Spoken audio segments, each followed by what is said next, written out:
추상적이고 거창한 것 같은 재계 총수의 신년사는 자세히 들여다보면 한 해 동안 기업 목표와 경영 전략, 조직 문화까지 모두 담겨져 있죠. 2022년 새해 역시 변함없네요. 10대 그룹의 신년사에 가장 많이 등장하는 경영화두 역시 고객이었어요. 그것도 수년째 말이죠. 그런데 그간의 고객은 주로 고객 가치를 많이 의미해 왔는데요. 올해 고객의 의미는 좀 새로운 키워드를 제시하고 있습니다. 우선 삼성전자의 신년사 볼까요? 최고의 가치는 고객 경험 전달이라고 하네요. 여기서의 CX는 커스터머 익스피리언스예요. 이제 고객 만족이라는 커스터머 사티스팩션 CX의 시대가 CX의 시대로 바뀌는 것 같아요. 삼성전자의 고객 경험 중심의 경영은 그냥 말로만 외친 슬로건이 아니라 실제 조직 개편으로 이어졌어요. 한 사람의 삼성 고객에 차별화된 경험을 주기 위해 TV 가전 스마트폰에 여러 디바이스 사업에 벽을 허물고 합심하게 만든다는 거죠. 이렇게 한 사람의 삼성 고객에게 뜻밖의 경험을 주기 위해선 여러 부서가 힘을 합하는 가운데 회사가 실패해도 관대할 테니까 도전적으로 일해라 라는 또 하나의 창조 문화를 주문하고 있는 거죠. 일찍이 고객 가치를 주창해온 LG그룹 역시 고객 가치를 보다 구체화해서 가치 있는 고객 경험을 핵심 화두로 삼았어요. 즉 LG 고객이 이전에 경험해보지 못한 경험을 가치 있는 경험이라고 규정하는 거죠.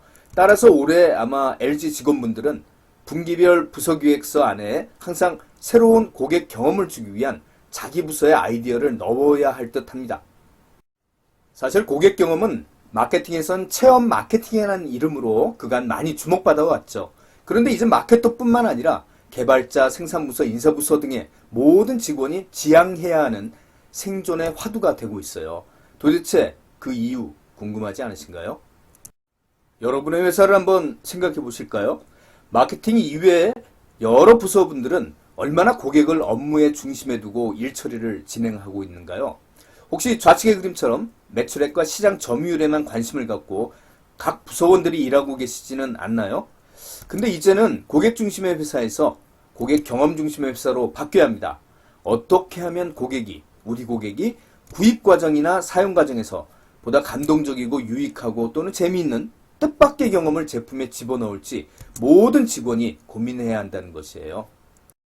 지금의 고객들은 제품 자체의 가치보다는 제품이 내 생활 속에서 제공하는 그 경험을, 구체적 경험을 따지며 구입하는 시대죠.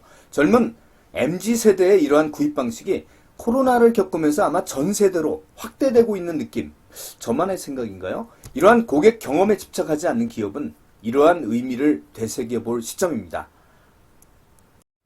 스티브 잡스가 살아생전에 고객 경험에 대해 강조한 얘기들 정말 많죠. 저는 이 중에서 가슴에 가장 와닿는 얘기를 고르라면 바로 이거예요.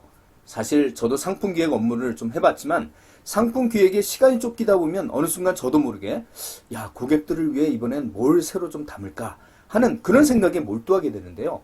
실제로 고객이 우리 제품을 어떻게 접하는지 구체적으로 상상하라며 기획하라는 거죠. 이 정도로 세밀하게 상상하려면 역시 평소 고객을 느끼는 시간이, 집착하는 시간이 많아야겠죠. 실제로 잡스의 주문처럼 아이팟 고객들은 아이폰을 개봉할 때부터 시각, 청각, 촉각의 여러 공감각적인 체험을 하게 되죠. 실제로 이처럼 갓 태어난 아이를 접하는 아빠의 감동적인 체험을 하게 되면 아이폰 개통하기도 전에 묘한 행복감 몰려오지 않을까요? 당연히 SNS에 언박싱 후기도 올리고 말이죠. 그리고 다음번 시리즈 구입할 때도 역시 포장의식을 기대하게 되겠죠. 고객 경험을 설계하기 위해선 기본적으로 여정 맵을 가장 보편적으로 이용합니다. 고객이 우리 제품과 접하는 접점을 최대한 세밀하게 세분화하는 거죠. 이 과정에서 중요한 것은 최대한 넓게 전 과정을 포괄해서 살펴보라는 거예요. 우리 호텔과의 접점이라면 호텔 입장에서의 호텔 방문이 아니라 고객 입장에서의 호텔을 접하는 키워드 검색 또는 구매 후기를 보는 순간이 될 수 있겠죠. 여정 맵의 끝도 집에 도착하는 순간에서 마무리되는 게 아니라 더 나아가 우리 호텔에 여행 후기를 SNS에 올리는 그 순간까지도 여정 맵의 마지막 포인트로 집어넣어야 되겠죠. 이렇게 잘게 쪼갠 접점에서의 고객 평가를 받아보고 가장 낮은 접점을 중심으로 이전에 없었던 재미나 유익이나 감동을 주는 그런 신선한 경험을 이제 발굴해야 하는 거죠. 요새 실무적으로는 이 낮은 접점에서의 새로운 경험을 제공하는 방법으로 O2O, 즉 온라인과 오프라인을 서로 연계하는 방법을 활용하는 추세예요. 즉 여기서의 낮은 접점인 기차 내 지루함, 이것은 오프라인 속성이죠. 그래서 이를 온라인으로 추가 보완하는 차원에서 호텔에서 앱을 개발해서 기차 속의 고객, 잠재 고객에게, 우리 고객에게 시간을 보내는데 유익하게 제공하는 그런 서비스가 되겠죠. 지금까지 한국의 대기업을 선도하는 삼성과 LG그룹에서 왜 고객 경험을 올해부터 생존의 경영 화두로 제시하고 있는지 그 이유를 말씀드려왔어요. 이제 지금까지 화두로 제시된 고객 관련된 정적 개념에서 벗어나서 올해부터는 많은 기업들의 보고서나 회의석상에서 이 고객 경험, 여정맵이라는 단어가 많이 보일 듯해요. 이런 차별되고 구체적인 경험들을 맛본 고객은 다시는 이전의 제품으로 돌아가지 않는다는 거 꼭 새겨두시면 좋겠습니다. 오늘 준비한 내용 여기까지입니다. 중간에 나가시지 않고 끝까지 여기까지 오신 여러분들 정말 존경하고 고맙습니다.